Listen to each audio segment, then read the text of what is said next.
Hello again, it's Jayne Storey. So part 2 of Connected Golf, bridging the gap between practice and performance, is all about setting a benchmark for the training that you're going to be doing in the third part of the book. And the benchmark for the training is the Eastern approach, whether it's a Zen approach or whether it's a martial art, a Zen meditation approach or a martial art approach. We're going to be looking at the training that precedes psychology, mental game, biomechanics. It precedes and predates all of this stuff by hundreds of years, some of the training even by thousands of years.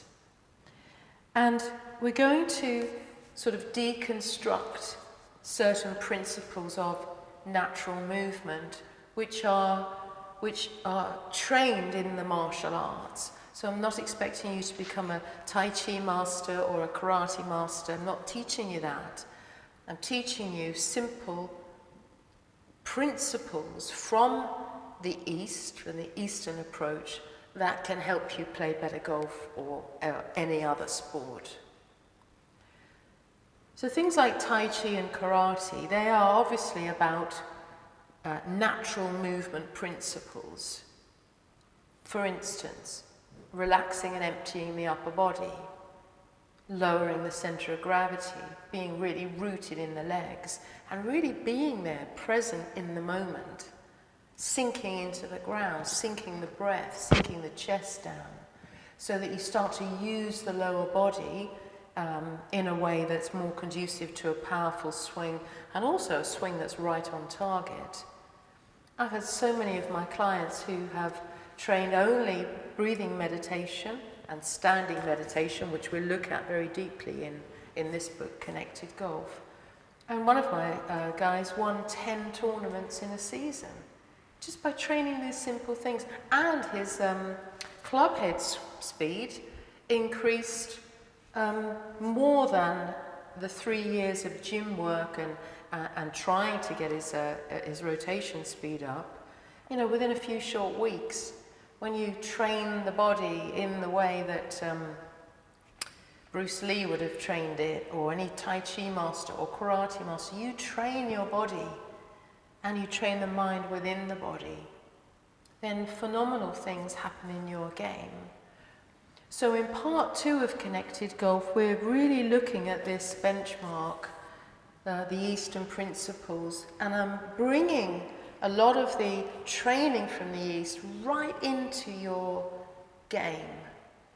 The way we stand when you address the ball, how to relax and empty the chest, how to connect with the center of gravity, how to really be balanced.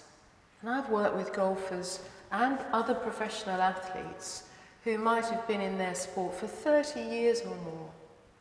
And they've told me that they have never felt comfortable or balanced over the golf ball. And there's a reason for that, and we're looking at that reason in here, in Connected Golf.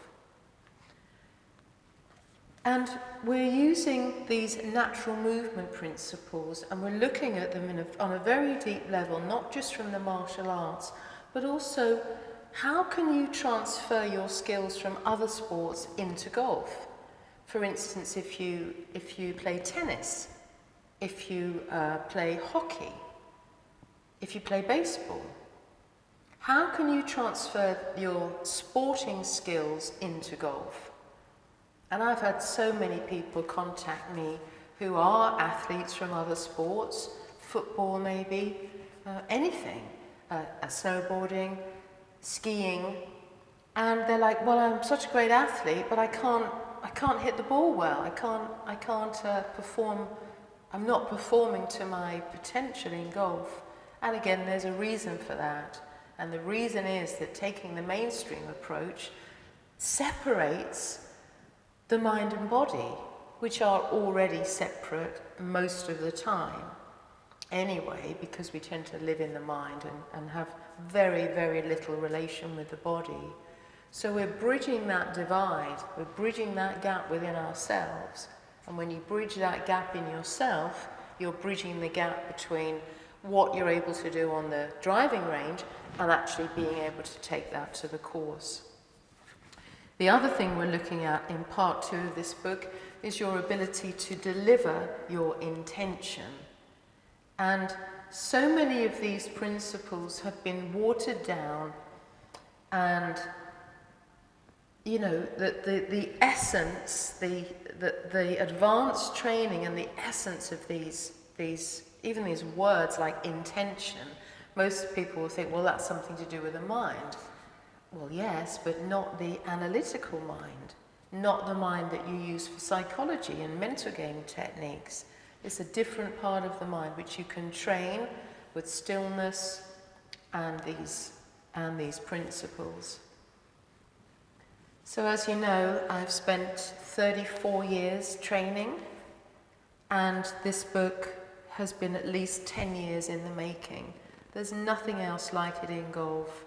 If you have the tenacity to train, and I mean, 15, 20 minutes a day, get the book, okay?